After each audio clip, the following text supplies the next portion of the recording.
स्वागत है दोस्तों इस वीडियो में आपका। आज हम लेकर आए हैं यूपी ट्रिपल एच से पैट इतिहास का नेक्स्ट टॉपिक वैदिक संस्कृति, जिसमें हम कुछ महत्वपूर्ण क्वेश्चन को सॉल्व करेंगे। हमारा पहला क्वेश्चन है, उपनयन समारोह से क्या तात्पर्य है। उपनयन समारोह से क्या तात्पर्य है, तो इसका ऑप्शन हो जाएगा सी, मतलब बच्चे को पवित्र जनेऊ धारण कराया जाता था। उपनयन संस्कार में जनेऊ धारण कराया जाता है। नेक्स्ट है हमारा, सत्यमेव जयते महावाक्य कहाँ से लिया गया है। तो सत्यमेव जयते कहाँ से लिया गया है, इसका ऑप्शन हो जाएगा मुंडक उपनिषद से।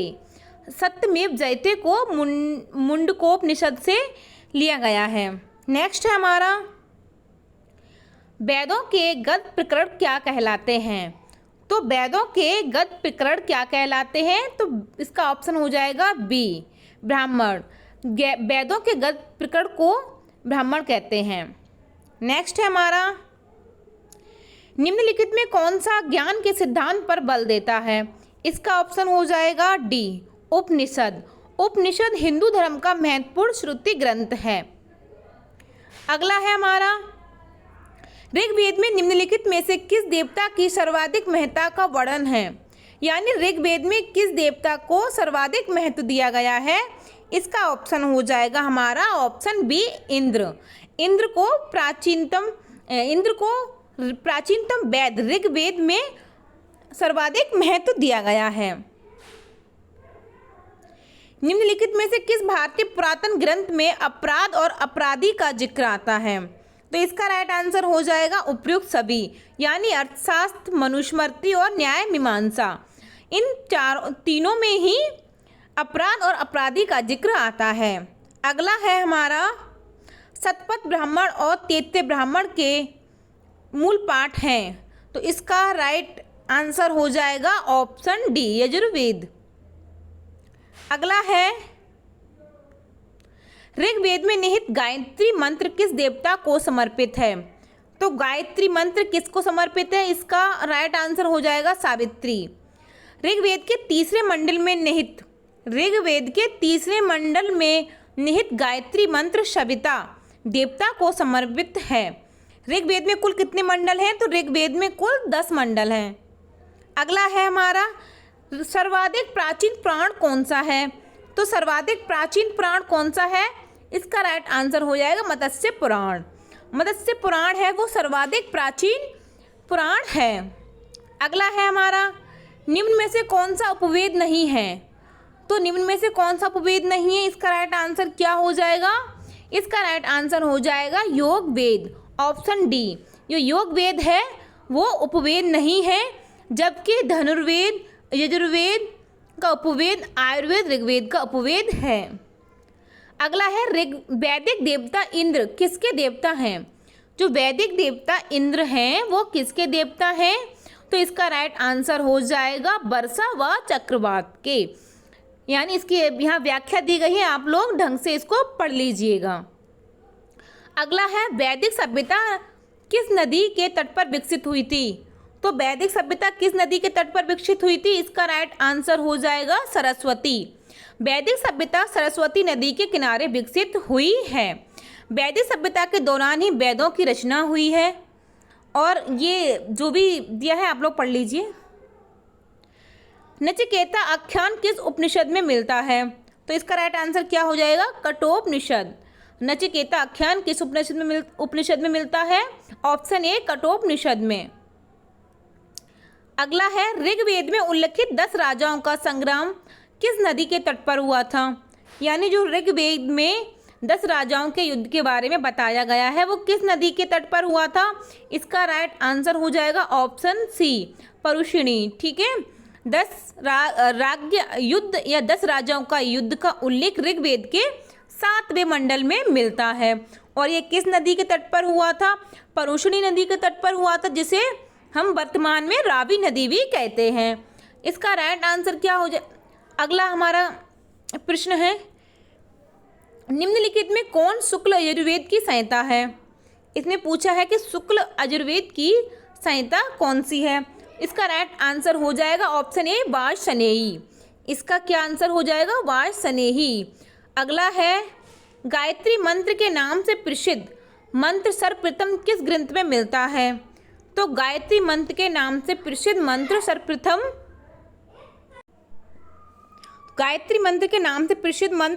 किस ग्रंथ में मिलता है? इसका राइट आंसर हो जाएगा ऑप्शन सी ऋग्वेद। इधर देख लेते हैं इसकी व्याख्या। चारों वेदों में सर्वाधिक प्राचीन वेद ऋग्वेद है। ऋग्वेद अर्थात ऐसा ज्ञान जो ऋचाओं से बद्ध हो। इस वेद में कुल 10 मंडल और 1028 सूक्त हैं। अगला है ऋग्वेद की मूल लिपि क्या थी? यानी ऋग्वेद की मूल लिपि क्या थी? तो इसका राइट आंसर हो जाएगा ब्राह्मी। ठीक है। अगला है निम्नलिखित में से किसका संकलन ऋग्वेद पर आधारित है? तो इसका राइट आंसर हो जाएगा सामवेद। सामवेद में कुल 1869 रचनाएं हैं। इनमें 99 रचनाएं बाद में जोड़े गए हैं। अगला है आयुर्वेद अर्थात जीवन का विज्ञान का उल्लेख सर्वप्रथम मिलता है। तो इसका राइट आंसर क्या हो जाएगा? अर्थवेद में। नेक्स्ट है हमारा ऋग्वैदिक धर्म था। कैसा धर्म था? इसका राइट ऑप्शन हो जाएगा बहुदेववादी। ऋग्वेद धर्म कैसा था? बहुदेववादी था। ऋग्वेद में 3 प्रकार की श्रेणियाँ थी देवताओं की। कैसी थी? 3 प्रकार की श्रेणियाँ थी देवताओं की, जिसमें कौन कौन से देवता थे? जिसमें पृथ्वीवासी देवता थे, आकाशवासी देवता और अंतरिक्ष के देवता थे। इस 3 प्रकार के देवता ऋग्वेद में हमें देखने को मिलते हैं। अगला है हमारा ऋग्वैदिक काल में जनता निम्न में से मुख्यतः किसमें विश्वास करती थी? तो किसमें करती थी ऋग्वेद काल के समय? तो उसका ऑप्शन हो जाएगा डी बलि एवं कर्मकांड में। बलि एवं कर्मकांड में ऋग्वैदिक काल में जनता विश्वास करती थी। अगला है गोत्र शब्द का प्रयोग सर्वप्रथम हुआ था। इसका राइट आंसर हो जाएगा ऋग्वेद। कहाँ हुआ था गोत्र शब्द का प्रयोग? ऑप्शन बी ऋग्वेद में। अगला है ऋग्वेद में वशिष्ठ को किसके पुरोहित के रूप में प्रस्तुत किया गया है? तो ऋग्वेद में वशिष्ठ को भरतों के पुरोहित के रूप में प्रस्तुत किया गया है। इसकी ये व्याख्या देख लीजिए। ये व्याख्या दी गई है, अच्छे से देख लीजिए, आप लोग पढ़ लीजिएगा। ठीक है। अगर मैं पढ़ूंगी तो वीडियो लंबा हो जाएगा। अगला है ऋग्वेद में निम्नलिखित देवताओं में से किसके लिए वर्णन है कि उसका रथ बकरे खींचते थे? बताइए। इसका राइट आंसर हो जाएगा पूषण। ऋग्वैदिक आर्यों का सामाजिक तथा आर्थिक जीवन जितना ही सरल था, धार्मिक जीवन उतना ही कठिन या जटिल था। अगला है निम्नलिखित ग्रंथों में से प्रमुखतः किसमें यज्ञ वेदियों के निर्माण का विवरण मिलता है? तो इसका राइट आंसर हो जाएगा ऑप्शन डी शुल्ब सूत्र। शुल्ब का अर्थ नापने की डोरी होता है। शुल्ब का अर्थ नापने की डोरी होता है। अगला है हमारा अवेस्ता और ऋग्वेद में समानता है। अवेस्ता किस क्षेत्र से संबंधित है? इसका राइट आंसर हो जाएगा ईरान। अगला है निम्नलिखित में कौन सा वेद सबसे प्राचीन है? तो इसका राइट आंसर हम लोग जानते हैं ऋग्वेद सबसे प्राचीन है। अगला है वैदिक काल में ग्राम का मुखिया कौन होता था? वैदिक काल में ग्राम का मुखिया ग्रामणी होता था। अगला है ऐन्द्र महाभिषेक का विवरण दिया गया है। इसका राइट आंसर हो जाएगा ऋग्वेद में। अगला है अयोध्या का उल्लेख सर्वप्रथम कहाँ मिलता है? तो अयोध्या का उल्लेख सर्वप्रथम ऋग्वेद में मिलता है। अयोध्या भारत का एक अति प्राचीन नगर था। रामायण में उल्लेख करते हुए कहा गया है यह नगर सरयू नदी के तट पर बसा हुआ था। अगला है बृहदारण्यक उपनिषद में अजातशत्रु को कहाँ का राजा कहा गया है? इसका राइट आंसर हो जाएगा काशी। अगला है उदालक आरूढ़ी और उनके पुत्र श्वेतकेतु के बीच ब्रह्मा एवं आत्मा की अभिन्नता के विषय में प्रसिद्ध वार्तालाप किसमें वर्णित है? इसका राइट आंसर हो जाएगा ऑप्शन सी छांदोग्य उपनिषद।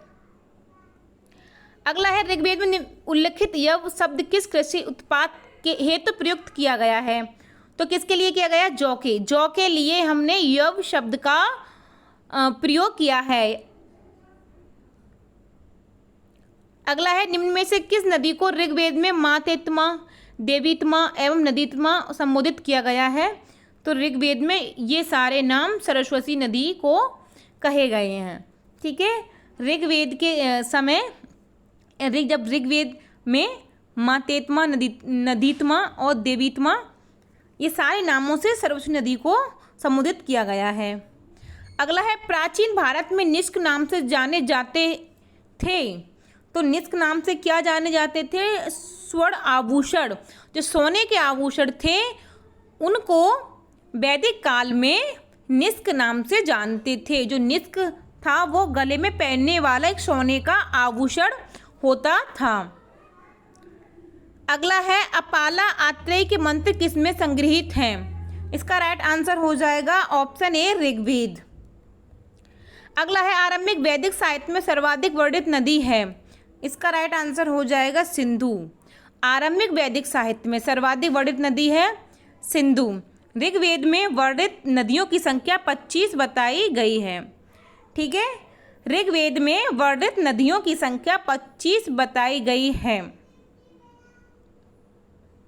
अगला है, 14वीं सदी ईसा पूर्व का एक अभिलेख जिसमें वैदिक देवताओं का वर्णन है प्राप्त हुआ है कहाँ से? इसका राइट आंसर हो जाएगा ऑप्शन बी, बोगज कोई से। अगला है, मनुस्मृति में सरस्वती और दृशद्वती नदियों के बीच के प्रदेश को पुकारा जाता था। Option C. अगला है, निम्नलिखित में कौन वेदांग ज्योतिष के लेखक के रूप में विख्यात है? इसका ऑप्शन हो जाएगा सी, लगद। अगला है, ऋग्वैदिक काल के प्रारंभ में निम्न में से किसे महत्वपूर्ण मूल्यवान संपत्ति समझा जाता था? तो इसका राइट आंसर हो जाएगा गाय को। गाय को ऋग्वैदिक काल में मूल्यवान संपत्ति समझा जाता था।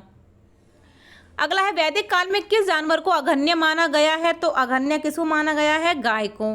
गाय को वैदिक काल में क्या बोलते थे? अघन्या। अगला है, निम्नलिखित में से किस एक वैदिक साहित्य में मोक्ष की चर्चा मिलती है? तो इसका राइट आंसर हो जाएगा उपनिषद। उपनिषद में मोक्ष की चर्चा मिलती है। ऋग्वेद में निम्नांकित की नदियों का उल्लेख अफगानिस्तान के साथ आर्यों के संबंध का सूचक है। इसका राइट आंसर हो जाएगा कुभा और कुम्भरू। ये दोनों नदियां अफगानिस्तान से हैं। अगला, सर्वाधिक ऋग्वैदिक सूक्त समर्पित हैं, यानी सर्वाधिक ऋग्वैदिक सूक्त किसे समर्पित है? इसका राइट आंसर हो जाएगा इंद्र को। इंद्र को सर्वाधिक सूक्त समर्पित हैं, कितने? 250। अगला है, निम्नलिखित में कौन से वैदिक देवता बोगज कोई अभिलेख में उल्लेखित है? इसका राइट आंसर हो जाएगा ऑप्शन डी, इंद्र, मित्र, नासत्य एवं वरुण।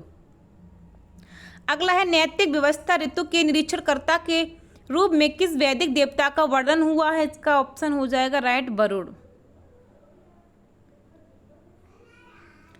अगला है, देवता अहुरमजदा से सादृश्य रखता है। इसका राइट आंसर हो जाएगा ऑप्शन बी। अगर आपको ये सारे प्रश्न महत्वपूर्ण लगे हैं अपनी परीक्षा के लिए, तो इस वीडियो को लाइक कीजिएगा और आने वाले सभी वीडियो को आप देख सकते हैं।